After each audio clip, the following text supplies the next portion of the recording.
Well, good morning, everyone. I am having second thoughts about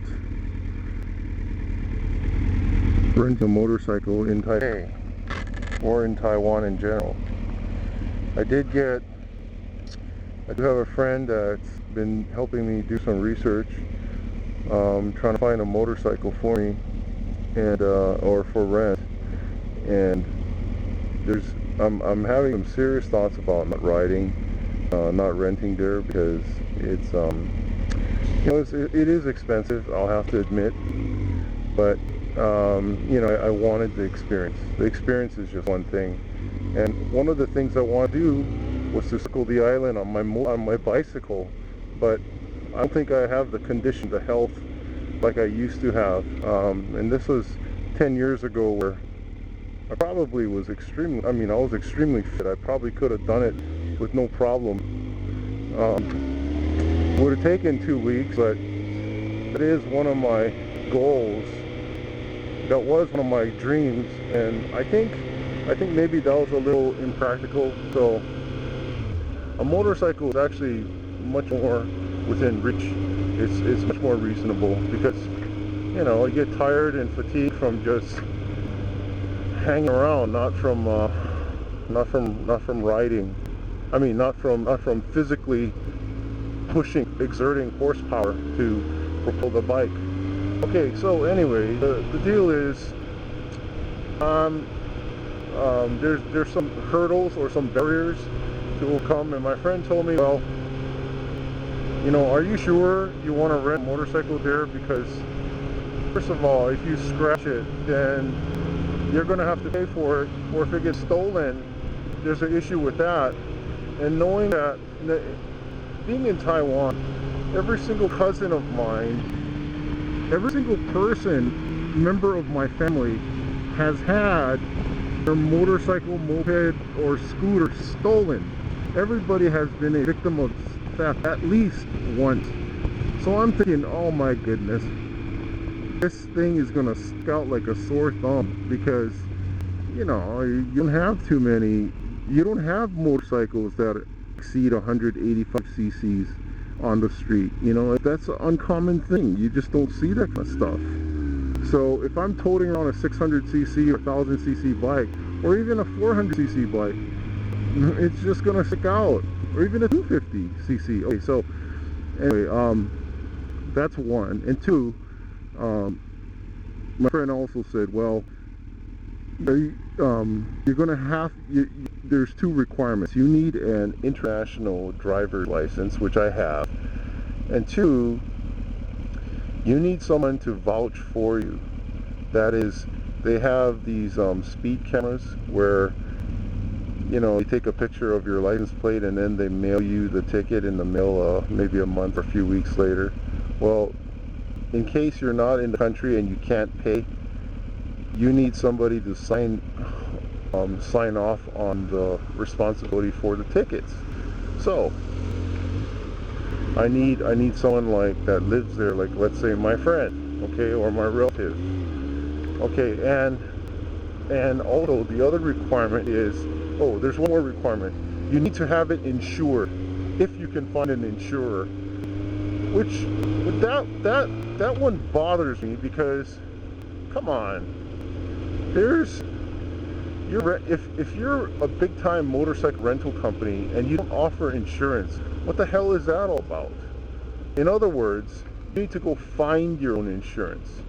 And to me, that's just a little cuckoo, because most rental companies, they'll offer you the option of having your bike insured, your car insured if you rent a car. So, or even motorcycle places here. Let's say you rent something for X amount of dollars, and they say, would you like insurance with that? It'll cost you another $20 a day. And so things like that, okay, so there's some significant hurdles. Then another hurdle is, I wanted to rent it a few days, and they have this thing where the rental is 23 hours, 22 hours. They don't have a multi-day rental thing. The rentals, guess what time it starts? The rentals start at 10 p.m. Okay, that is the rental duration. You have to rent starting from 10 p.m. and return it by 10 p.m. the next day or 11 p.m. Who are you kidding? Where are you going to store the bike? Man, I want to rent it early in the morning and then go. You know, I don't want to rent it at freaking 10 or 11 p.m. at night. But you can't. If you're going to do something like go out to the countryside, you don't want to rent at night. That's stupid. That's ridiculous. Absurdity. The way the Taiwanese do things, they're just trying to milk it. They're just trying to milk it trying to milk you for whatever they can. And I'm very, very disappointed. Okay, and then they have and now we talk about price. Okay, there's another thing involving price. There's several tiers. There's several price tiers. Okay, and one of them involves being a member of a motorcycle club. If you are a member of some motorcycle club in Taipei, you get the member price.